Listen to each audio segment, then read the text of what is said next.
Hope everybody's doing well. This is MOB here. I'm coming back to you guys with another video, number 2. It's been a while, 51 days to be exact. But I'm here. Um, Part of the delay was I was waiting on comments, to be honest. I really want to know, what steps to take, any editing choices you guys may like, any, anything that could really go into the process of making the channel. And as you guys may or may not know, if you watched the first video, which if you didn't, check it out, just see, and kind of get the premise of what I hope the channel would be.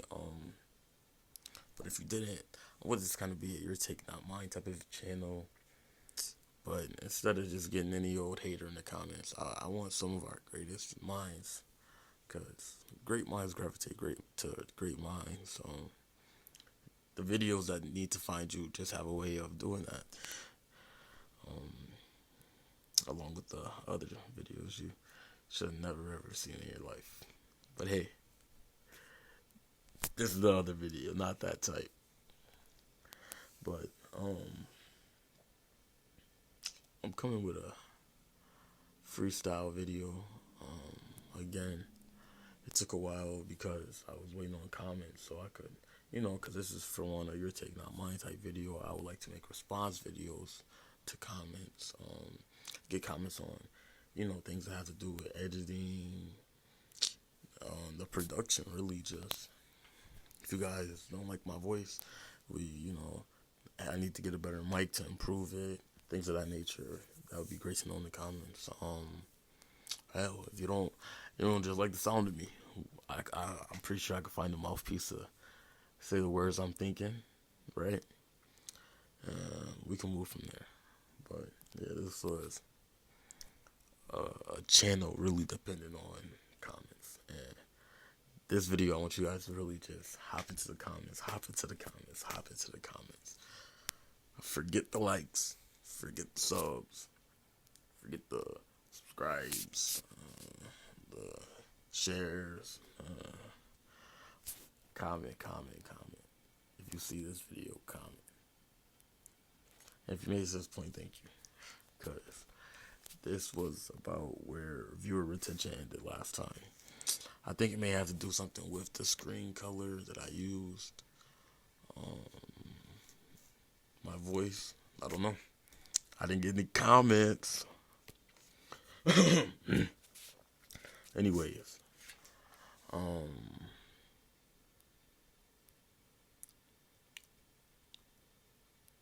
we're going to talk about love.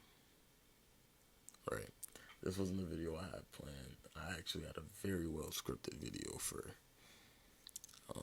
number two, but I decided to go to freestyle mainly because this was a question on my mind heavily today due to some factors. I give you guys a little bit of information about me, hopefully enough to keep you guys understanding of where my perspective comes from. But I don't think I give you guys enough to truly know me as an individual, or for me to go in depth enough to really speak on why I've been thinking about love so heavily these last couple of days. But that had a huge impact. And also, I don't like killing a dead bird, but comments, let's be real, engagement. I want to make sure a topic like that, I feel like that's a very explodable topic for me. I want to make sure I can try to maximize my impact for that video, right? So I'll be waiting a little while before I try to post that. But back to the topic of conversation. Excuse me. Where does love affect your life? And the general topic of love.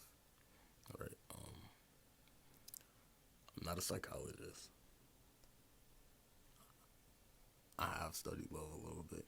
I've experienced love a little bit. I'm not going to go into depth on what I think love is per se, but I want to talk about how it affects you, what place it has in your life, and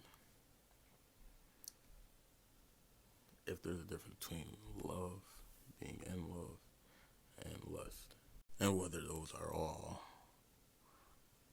terms synonymous for each other. If you can have one without the other, or even if the first two are the same thing, right? I also want to focus on heartbreak.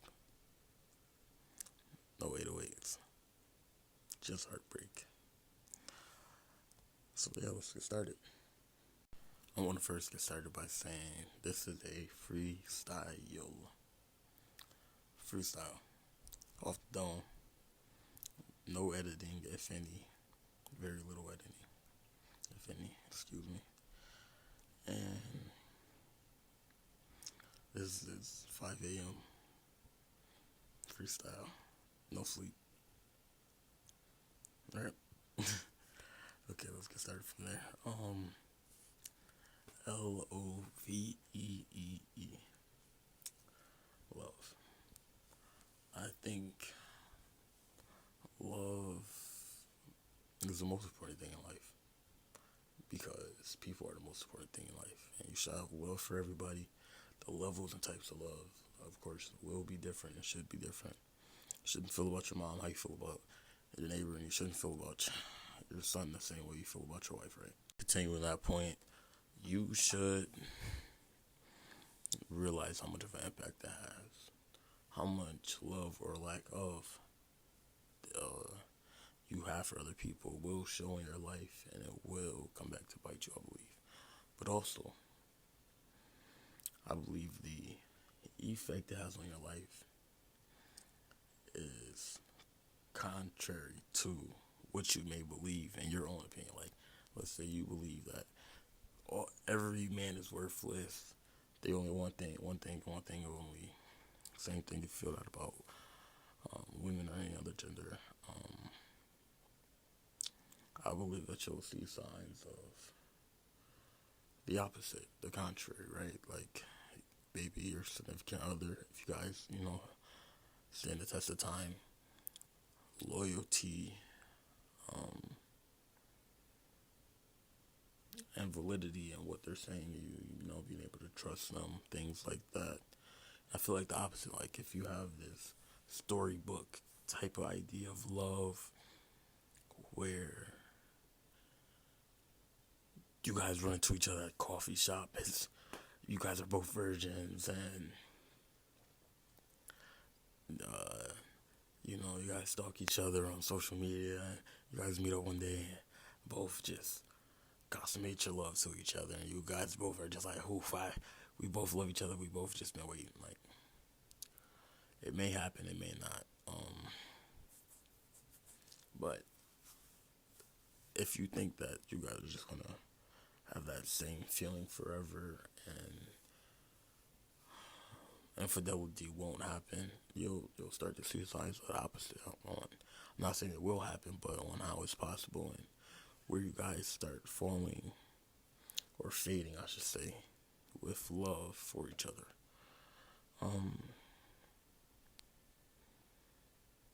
Yeah.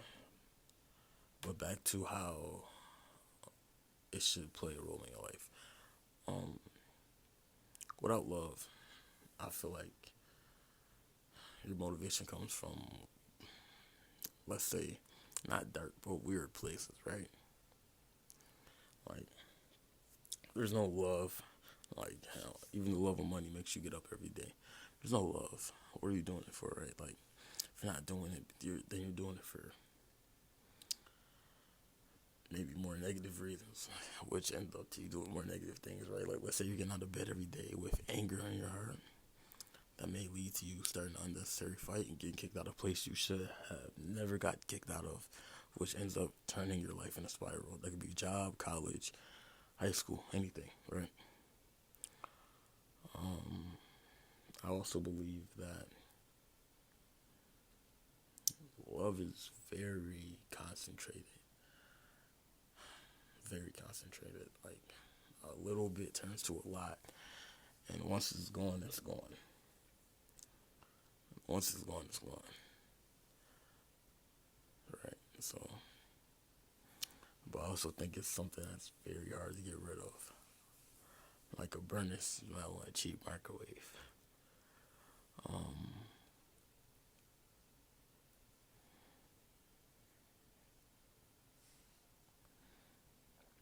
but it's needed. It's so needed in life.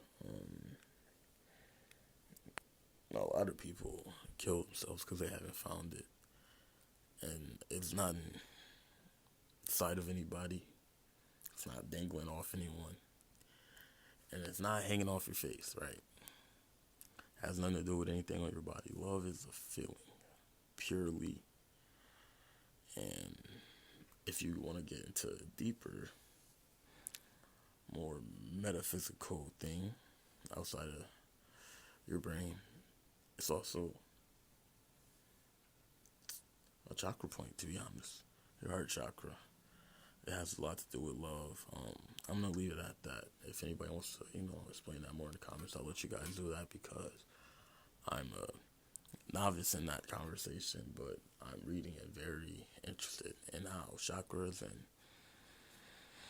metaphysical, metaspiritual things of that nature work in our everyday lives. But I'm gonna just leave it at that.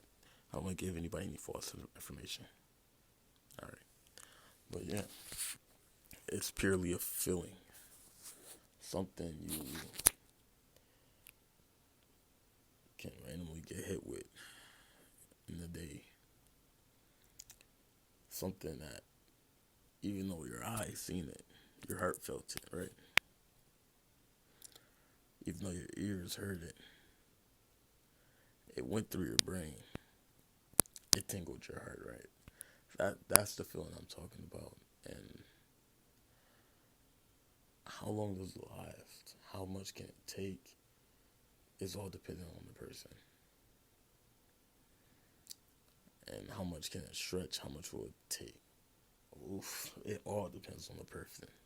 All depends on the person. Some people are willing to call it quits in the middle of love. Those are more logical people, I believe. And some people hold on to the last drop and try to save it, right? I feel like I'm somewhat a hopeless romantic who doesn't believe in love. Like I'm a contradiction. But who else than the man in the middle to ask the question, to present the question to you intelligent, beautiful folks out there who also have experienced love and also knows what love can do. I think we all have a little bit of experience with it. Whether you've never been in a relationship, whether you never even lost your celibacy. We all know a little bit about love. If you never had a kid, you don't know your parents, right? We all still know a little bit about love. We all have that uncle, that teacher, neighbor. Hell, it could be the garbage man. You say good morning to every week when you take out the garbage. We all know something about just that. It takes a mix of knowing, somewhat intriguement, as well as intriguement and interest, as well as a great liking of something, a spark. The That's gonna be the Brunson burner to ignite your love for something or someone, right?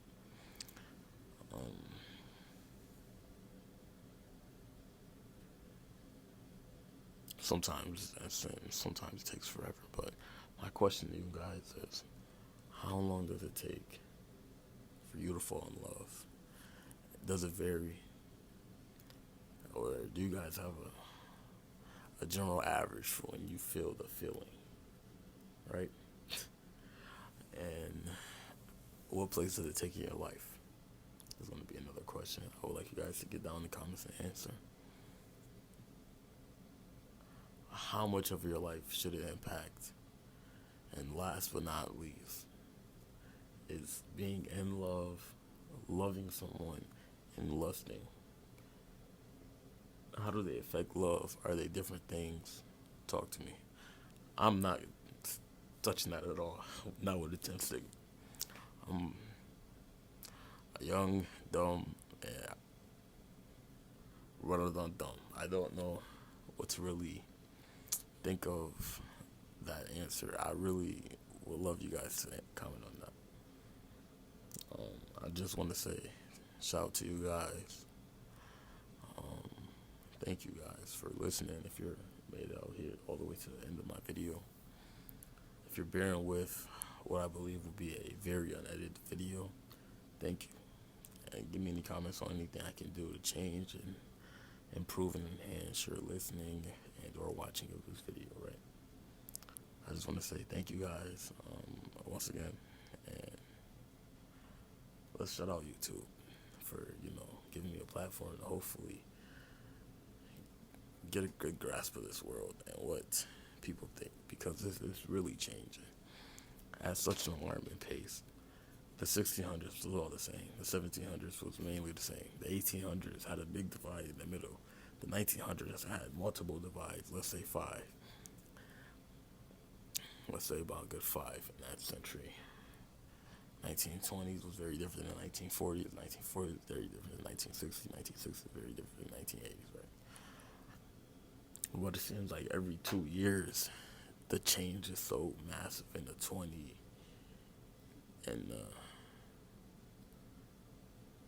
21st century, in this era. Like, every 2 years is completely different than 2 years ago. And it's alarming. Like, you will get left in the past. I seen a YouTube video about that recently. Shout out to that guy. I can't even currently remember his name fully, and I didn't watch the video all the way, so I don't want to mess up his message. So I'm not going to speak anymore on that, but that's something I definitely been thinking for a while. Like, the world's changing so fast. Like, it's something new every day, and sadly, if you're holding on to old morals and old ways, it seems like you're going to get left in the past. So I'm definitely interested in what our older folks have to say. But I also want to hear what the youth thinks, right?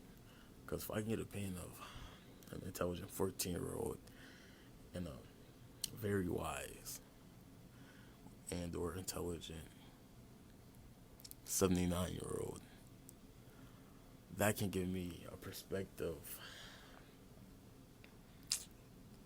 I could only dream of. Feel free to leave ages, what you think, what I need to improve on, anything in the comments below. And I just want to say thank you guys for tuning in, and peace out. MOB.